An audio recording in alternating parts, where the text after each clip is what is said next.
Hey guys, and welcome to my new movie review that has been incredibly specially requested to Thomas Fyfe. Yes, another special request to Thomas Fyfe because he loves movies just as much as me. Guys, House of the Rising Sun came out in 2011. It is rated MA 15+, and the duration of House of the Rising Sun is 1 hour and 30 minutes long. House of the Rising Sun is an action crime drama with the director of Brian A. Miller. And the cast of House of the Rising Sun is the one and only the great Dave Bautista, who plays the character of Ray, Amy Smart, who plays the character of Jenny Potter, Dominic Purcell, who plays the character of Tony, also Denny Tricho, who plays the character of Carlos.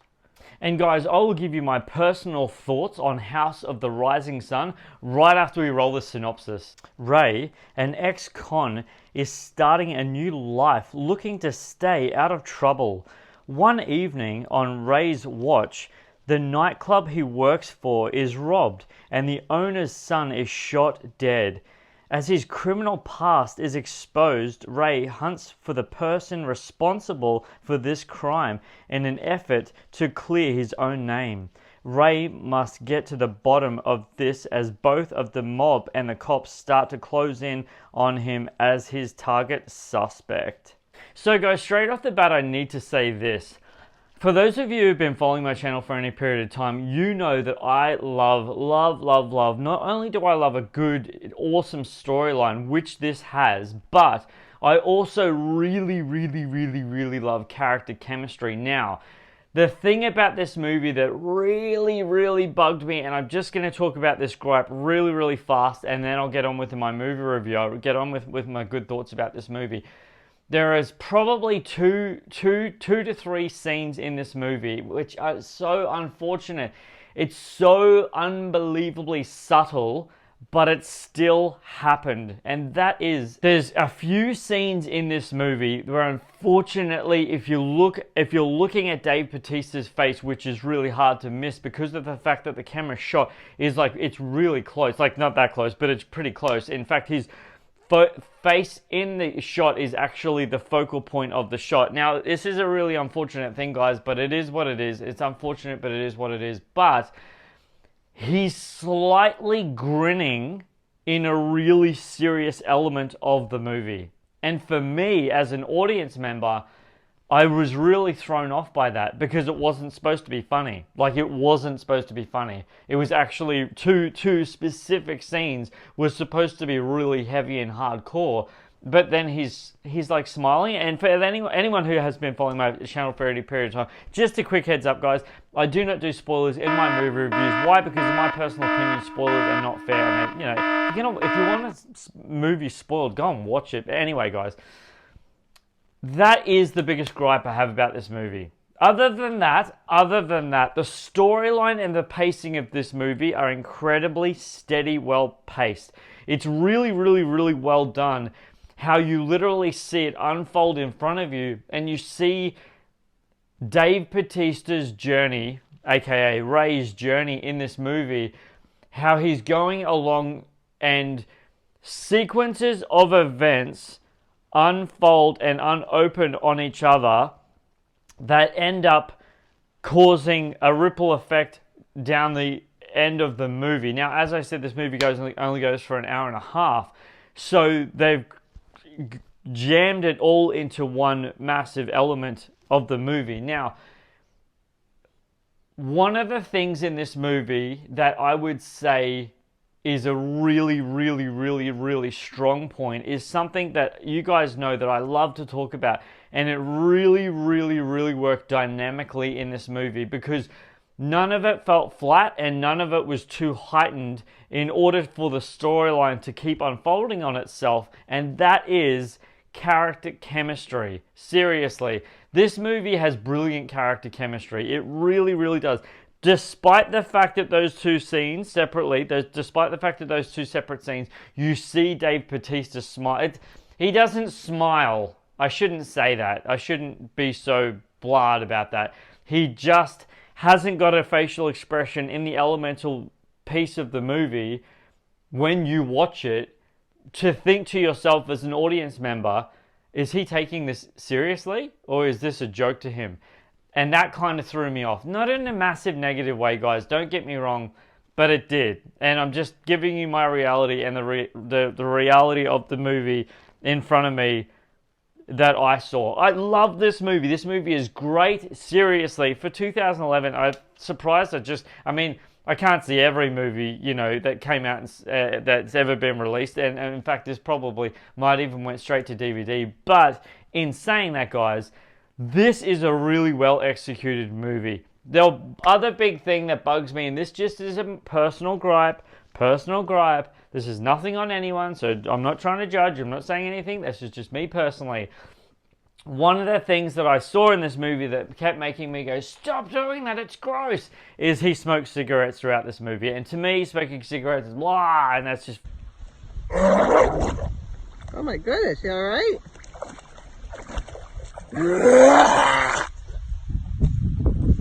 I find that disgusting. Just me personally, guys. It's no offense to anyone else. It's just me. But I did. And seeing those scenes just play, just like so many times, like, just stop.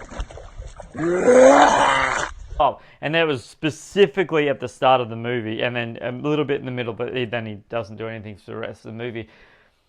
The way this movie sort of ends, in an essence, you kind of feel like it could lead on to a sequel. And if they did do a sequel to this movie, it would actually pan out really well because they opened the storyline better for Ray's character, and it turned out really well. Like the execution of that storyline unfolded was really well done. So the question that I ask my audience, in my personal humble opinion, does House of the Rising Sun have in its core elemental DNA, have the thing that film needs to go back days, months, years later? Does it have, guys? And for anyone who's been following my channel for any period of time knows exactly what I'm about to say right now. Say it with me in 3, 2, 1. 3, rewatchability, guys. Does House of the Rising Sun have rewatchability? And that, I say to you guys, yes, it does. The reason why it does is because of the fact that Dave Bautista's character, despite the two smilish, grinning scenes, he really drives the narrative of the story. But his character is Ray, especially at the beginning of the nightclub scene. I really like that.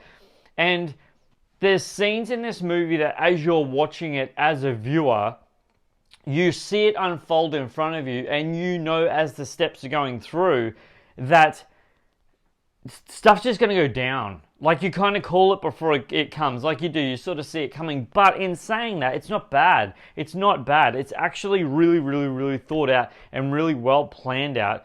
And so as an audience member, you anticipate it and it happens, but it doesn't let me down because I saw it coming and it happened. But the way they executed the happen, it actually worked out really well. And I was really impressed with that. Seriously, guys, I was genuinely impressed with that. So for anyone who has been following my channel for any period of time, you know that I like to wrap my movie reviews up with a bit of trivia because in my personal opinion, guys, trivia for me is like icing on the cake. And I don't really see any people like do trivia and stuff like that. So anyway, who doesn't love cake? Oh man, I love cake. Yum! So guys, guess what time it is? Did you guess it? Yeah, I thought you did. Guys, it's trivia time! Director Miller was never given an actual director's cut of the film. Film time-lapse Mark Sanders edited the film in post without Miller's involvement, forced him to pay a flight to Toronto to give guidance to the editor. But the editor cut every corner cut for post-production without the director ever seeing a single cut of the movie. That's crazy. That, my friend, is film dedication. Next piece of trivia is, guys, producer Randall Emmett demanded a producer's credit and fee along with Curtis 50 Cent Jackson to help recoup the cost of $100 million that Emmett owed Jackson for his investment in the cheat division of the production company, Emmett also demanded that they cast his fiancée in a small supporting role to help build her credits. That's crazy. Man, that's a lot of money. Next piece of trivia is, guys, and this is the final piece of trivia. I really appreciate you sticking around. Thank you so much for watching this review. Location signs for the shoot originally read on the urinal cakes, but after the producers decided it may attract too much attention to the shoot, they changed them to Houston McGregor, actually named after the director Brian A. Miller's pet beagle. Guys, you guys are amazing. I appreciate your time. Seriously, have you had yourselves a chance to see House of the Rising Sun? If you have, leave your comments in the comment section below. I'd love to hear your thoughts on your notes on this movie. Did you appreciate it as much as I did? Because I thought this movie was pretty awesome. I appreciate your time, and if you're new to my channel, this is an absolutely warm welcome. Thank you so much for being here. I really appreciate it. And if you're new, if you haven't already, go ahead and hit that subscribe button. Don't forget to click the bell for notifications. And don't forget to leave the thumbs up, guys, on my movie review. That way I know that you're appreciating my content. You guys are amazing. I really, really value you being here. And don't forget who's bringing this movie review for House of the Rising Sun. Guys, this is Superman Steve, appreciating your time and loving you guys always. Flying out!